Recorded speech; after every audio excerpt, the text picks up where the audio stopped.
Hallelujah. प्रभु के नाम की स्तुति हो, धन्यवाद हो। आज हम थोड़ा कुछ पाप के विषय में जानेंगे कि ये कैसे काम करता है सभी मनुष्यों के जीवन में, चाहे विश्वासी हो, चाहे जो परमेश्वर को नहीं जानता हो। बस ये है कि विश्वासी पाप के छल में जल्दी से फंसता नहीं है। प्रभु हम एक एक को समझने के लिए सहायता करे, मदद करे, मुझे भी और सब लोगों को भी, क्योंकि परमेश्वर का पवित्र आत्मा ही है जो परमेश्वर की बातें हमें सिखा सकता है, बता सकता है, समझ और बुद्धि दे सकता है, ताकि हम इस संसार में रहते समय पाप और बुराई से बच सकें, सच्चे और जीवते मार्ग पर अपने परमेश्वर के साथ चल सकें। प्रभु हम में से हर एक को सहायता करे, मदद करे। हम उत्पत्ति में देखें कैसे पाप जगत में आया। वो आज्ञा ना मानने के कारण जो आदम ने फल खाया, फल के द्वारा पाप जगत में आया। हम वचन में पढ़ते हैं सब चीज का अधिकार परमेश्वर ने मनुष्य को दिया था कि वो सब चीजों पर अधिकार रखे। कैसे यह अधिकार आज्ञा ना मानने के कारण शैतान को मिल गया, पाप को मिल गया। हम परमेश्वर के वचन में पढ़ सकते हैं। लूका उसका 4 अध्याय उसका 7 से आप ही पूरा पढ़ सकते हैं 1 से। यहाँ पर लिखा हुआ है, इसलिए यदि तू मुझे प्रणाम करे तो यह सब तेरा हो जाएगा। हमें यीशु की परीक्षा के बारे में हम जब देखते हैं तो शैतान इस प्रकार बातें कर रहा है कि सब कुछ मैं तुझे दे दूंगा, संसार का सारा राज्य और उसका वैभव, सब कुछ, बस करना क्या है, तू मुझे झुक कर प्रणाम कर, मुझे दंडवत कर। वहाँ पर 6 आयत में लिखा है, और उससे कहा यह सब अधिकार और इनका वैभव तुझे दूंगा, क्योंकि वह मुझे सौंपा गया है। मेरे भाइयों, ये मेरे ही, यहाँ मनुष्यों के ही द्वारा आज्ञा ना मानने के कारण अधिकार शैतान के पास गया। सारी सृष्टि का जब परमेश्वर ने आदि में सब कुछ बनाया, स्वर्ग और पृथ्वी को बनाया, सृष्टि की है, उसमें सब कुछ रखा। उसके बाद मनुष्यों को बनाया। उसके बाद परमेश्वर जब मनुष्यों की सृष्टि कर रहा है तो उनके विषय में कहता है कि ये सब जंगली जो पशु हैं और समुद्र में जितने भी जीव हैं, आकाश में जितने भी पक्षी हैं, उन सब पर अधिकार रखें। और हुआ क्या? मेरे ही द्वारा परमेश्वर ने जो आज्ञा दी थी, भले बुरे के ज्ञान के वृक्ष के फल को नहीं खाना, आदम ने वो खाया। वो अधिकार जो परमेश्वर ने आदम को दिया था, आदम के द्वारा शैतान के पास चला गया वो अधिकार। इस तरह से पाप का अधिकार इस दुनिया में आ गया, मनुष्य पर आ गया। पाप चाहता क्या है? पाप हर एक व्यक्ति को जो परमेश्वर की स्वरूप और समानता है उसे अपना दास बनाना चाहता है। हम जब कैन और हाबिल के विषय में पढ़ते हैं, परमेश्वर ने हाबिल की भेंट को स्वीकार किया है, लेकिन कैन की भेंट को स्वीकार नहीं किया। परमेश्वर उससे कहता है, यदि तू भला करे तो क्या तेरी भेंट ग्रहण न की जाएगी? यदि तू भला ना करे तो पाप द्वार पर छिपा रहता है और उसकी लालसा तेरी ओर है। परमेश्वर कैन से कहता, तुझे उस पर प्रभुता करनी है, लेकिन जो पाप है, जो शैतान है, वो हमको अपना दास बनाना चाहता है, हमारे जीवन में भिन्न भिन्न प्रकार के पाप और बुराई लाकर। हम जितने भी मनुष्य हैं, जिनकी सृष्टि परमेश्वर ने की है, उनको सभी को परमेश्वर ने विवेक दिया है, आत्मा में विवेक दिया है। हम पाप जब कर देते हैं, करने के बाद हमारा विवेक दोष देता है, तो सच में आप अपने आप को बंधा हुआ, या हम सब अपने आप को बंधा हुआ पाते हैं। हम उसी पाप का दास एक बना हुआ पाते हैं। पाप एक ताकत की तरह हमारे जीवन पर प्रभाव डालता है, हमें हमेशा अपने जाल में फंसाने के लिए रहता है। पौलुस भी इसके बारे में बहुत अच्छे से समझाना चाहता है। हम रोमियो की पत्री में पढ़ सकते हैं। हम पढ़ते हैं रोमी अध्याय 7 उसका 7 से। तो हम क्या कहें? क्या व्यवस्था पाप है? कदापि नहीं, वरन बिना व्यवस्था के मैं पाप को नहीं पहचानता। व्यवस्था यदि ना कहती कि लालच मत कर, तो मैं लालच को ना जानता, परंतु पाप ने अवसर पाकर आज्ञा के द्वारा मुझ में सब प्रकार का लालच उत्पन्न किया, क्योंकि व्यवस्था बिना व्यवस्था पाप मुर्दा है। इसका मतलब ये है कि परमेश्वर ने जिस काम को मुझे करने की आज्ञा दी है, ये उसी के लिए मेरे अंदर ऐसा प्रभाव डालेगा कि मैं उसको ना करूं या उसके विरोध में जाऊं। हमेशा इस व्यक्ति की इच्छा यही रहती है। सभी मनुष्यों के जीवन में आप देख लीजिए। फिर होता क्या है, पाप जब जीवन में आ जाता है, फिर पश्चाताप आता है, दुख आता है, मैंने ये क्यों किया। फिर मैं खुद को जकड़ा हुआ महसूस करता हूँ, टूटा हुआ महसूस करता हूँ। क्यों? फिर वो खुशी और आनंद जीवन में दिखाई नहीं देता, चेहरे पे उदासी छाई रहती है। क्यों? क्योंकि पाप अपना दास बनाना चाहता है। मैं हमेशा ऐसे ही घुट घुट के जीऊं, लेकिन परमेश्वर प्रभु यीशु मसीह उसी की दासत्व से हमें छुड़ाने आया। हमने जो पाप और बुराई की, उसके दास बनकर उससे वो हमें छुड़ाने आया। इसलिए परमेश्वर एक व्यक्ति के विषय में चाहता है कि वो परमेश्वर को जानेगा तो मेरे जीवन में मैं पाप और बुराई को अवसर नहीं दूंगा आने का, क्योंकि अब तुझ पर मेरा कोई अधिकार नहीं है। ये हम वचन में पढ़ते हैं। इसलिए हमें पाप का दास नहीं बनना है, हमें परमेश्वर का दास यानी कि भलाई और आज्ञाकारिता का दास बनना है। हम परमेश्वर के वचन में और पढ़ सकते हैं। मैं रोमी 6 अध्याय उसका 16 से पढ़ता हूँ। क्या तुम नहीं जानते कि जिसकी आज्ञा मानने के लिए तुम अपने आप को दासों के समान सौंप देते हो, उसी के दास हो, चाहे पाप के जिसका अंत मृत्यु है, और चाहे आज्ञाकारिता के जिसका अंत धार्मिकता है। परंतु परमेश्वर का धन्यवाद हो कि तुम जो पाप के दास थे, अब मन से उस उपदेश के मानने वाले हो गए जिसके साँचे में ढाले गए थे, और पाप से छुड़ाए जाकर धर्म के दास हो गए हो। यहाँ मैं 17 एक बार फिर पढ़ रहा हूँ।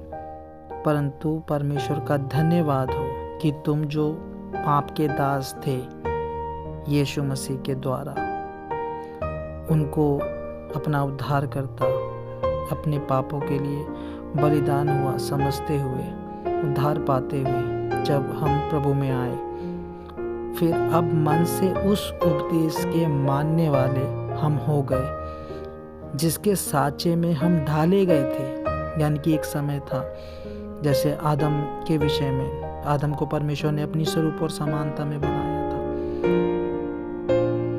उसी के लिए यहाँ पर वो लिखा हुआ है जिसके साँचे में तुम ढाले गए थे। यानी कि अब यीशु मसीह के द्वारा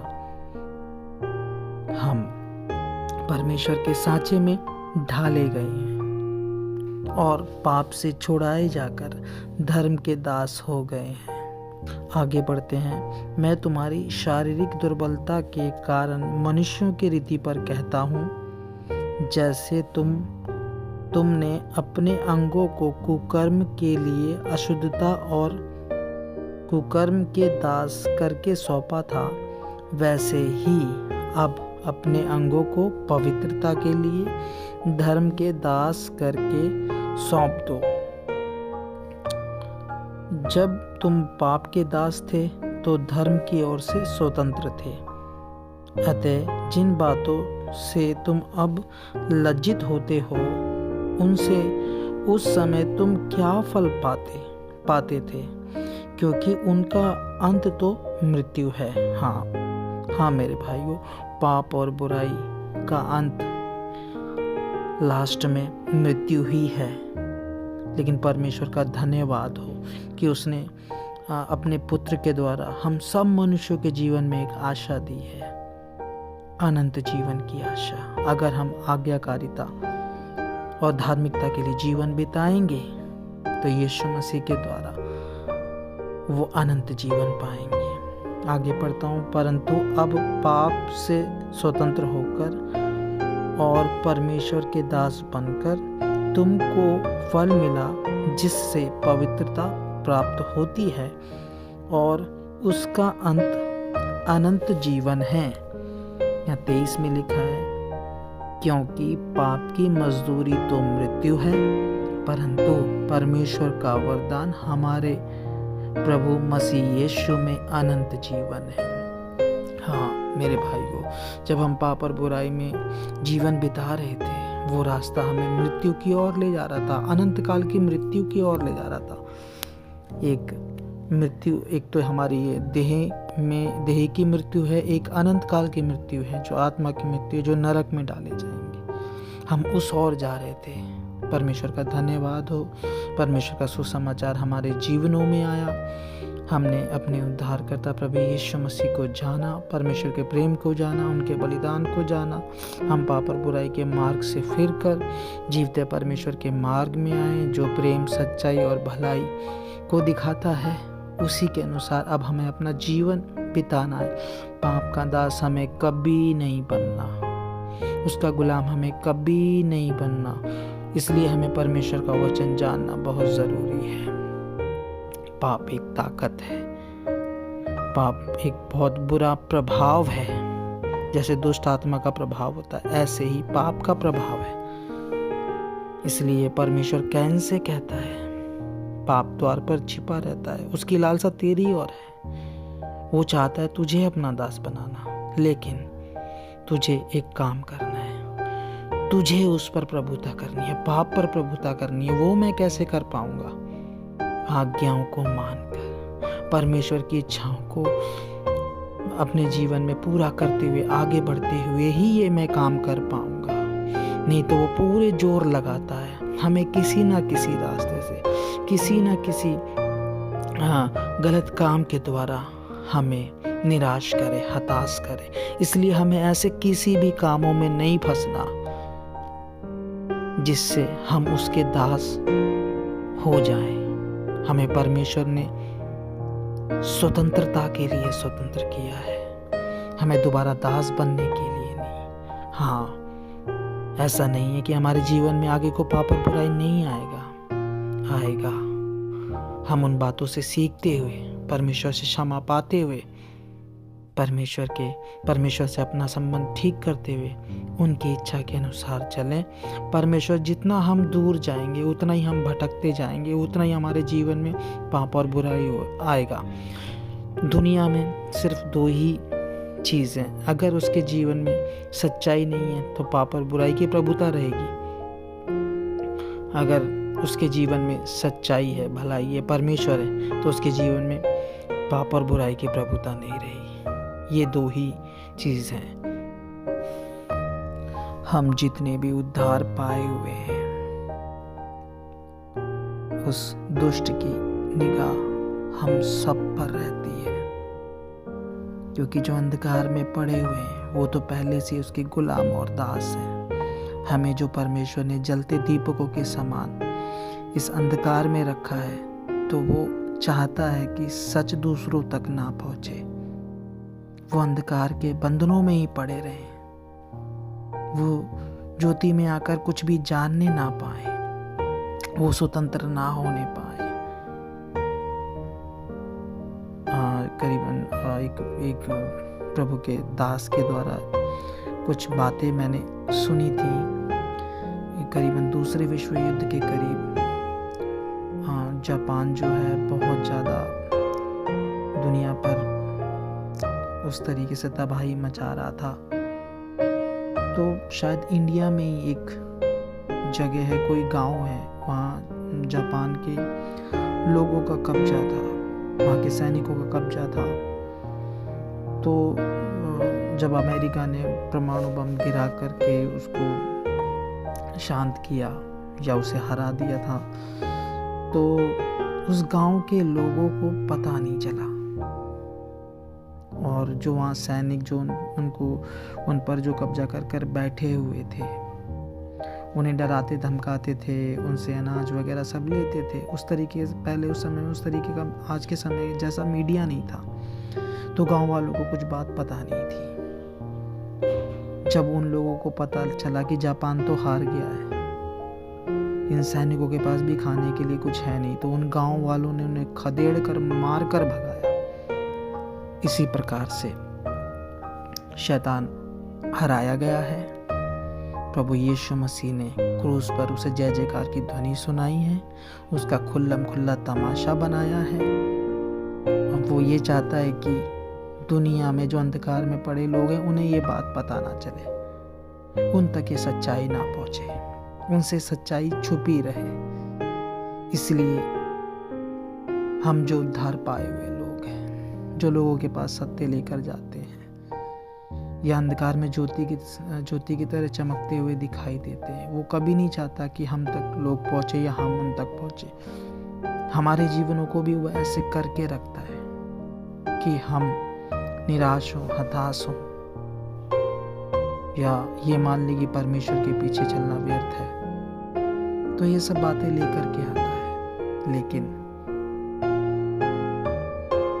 हमारा प्रभु यीशु मसीह, जिसने अपने में हमें साँट लिया है, उसने बहुत से बहुमूल्य हमें वायदे दिए हैं। उसने कहा, मैं तुम्हें कभी ना छोड़ूंगा, कभी ना त्यागूंगा। वो परमेश्वर के सामने आज भी हमारे लिए विनती और प्रार्थनाएं करता है, हमारे लिए क्षमा मांगता है। हमें भी अपने जीवन में कोई गलती कमी आई है, पाप और बुराई आई है, उनसे मन फिराते हुए, उन बातों से सीखते हुए हम परमेश्वर से अपना संबंध ठीक करें और उनके साथ साथ चलें, ताकि हमारे ऊपर अंधकार का, पाप का कोई प्रभाव, कोई असर ना आए। हम उसमें बने रहेंगे तो ही हम फल ला सकेंगे। प्रभु हम में से हर एक को फल लाने के लिए सहायता मदद करे, दूसरों तक ये वचन पहुंचाने के लिए सहायता मदद करे। प्रभु इस सुने गए वचन के द्वारा हम सबको बहुतायत से आशीषित करे। आगे जब और कोई विषय इससे रिलेटेड खुलकर मिलेगा तो मैं जरूर शेयर करूँगा। प्रभु सहायता करे, मदद करे।